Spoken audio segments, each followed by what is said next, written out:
Me, my ex-wife call her X, my neighbor. My neighbor's wife call her M. Me and my wife married in 2009. We had our baby in 2010. In Nov, 2010 while she was asleep.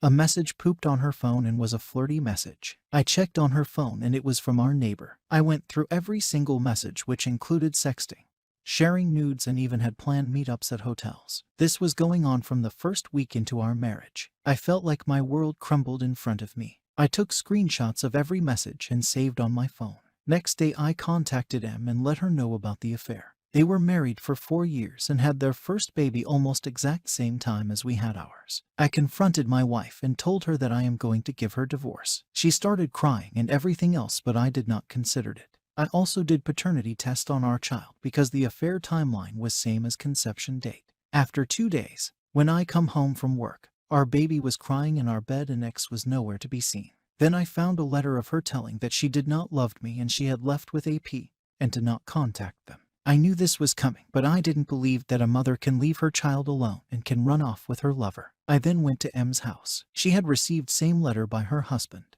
I felt sorry for her as she was going from postpartum depression, had her baby just a few months ago and was left alone. Also, paternity test result came back and he was my son. I tried to contact X family, but they also didn't know where she was and was shocked by her behavior. Her father even said that if she ever came back she would not be allowed to enter their house. They basically disowned her. Elle was very supportive. She began coming to my home to watch kids and even breastfed both of them. As time passed, we were like family. My son called her mom and had known only her as mom. We also decided to go on dates. We engaged a year later and married in 2013. We had our first child in 2015. We often discussed things about our exes and how we were often disrespected by them.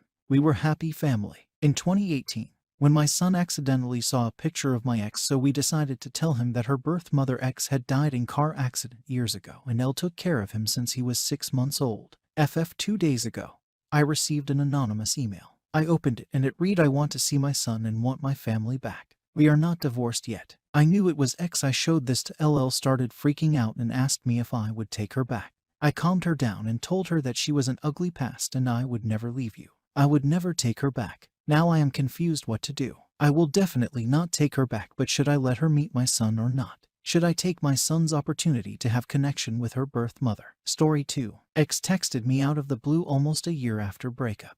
Our breakup was really tough last September. After a year and a half of dating and going through the motions of planning a very real future together, she dropped me like a sack of shit and treated me awfully on the few brief interactions we had during and after the breakup.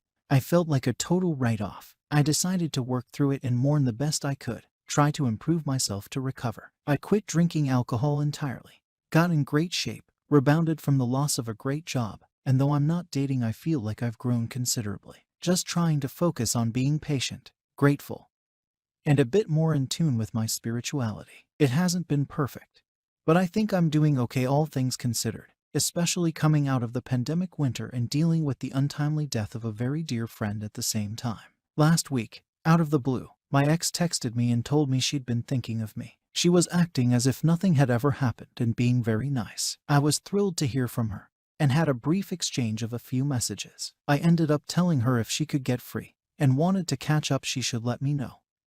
It'd be great to see her. She said something along the lines of she definitely would. A few days later, I sent her a little conversation starter text. Nothing too important.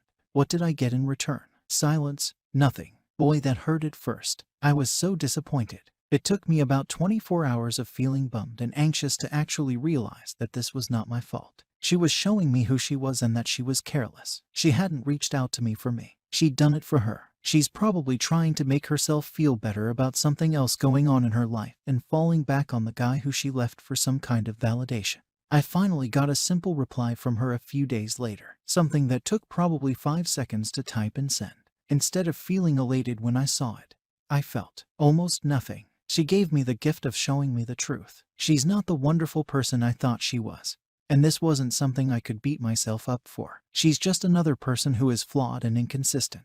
Exactly the kind of person I've learned to recognize and distance myself from. She will get a thank you from me in the form of being left unanswered. There's nothing to say. There's literally no reason to catch up, meet, or even speak to each other again. I'm finally free. I've moved on. And I've learned so much about showing myself love through better choices since everything fell apart with her. Today is a good day. Wherever you are in your breakup, hang in there. Everyone heals on their own time. Pain is such a catalyst for growth. Use it the best you can, a little bit at a time.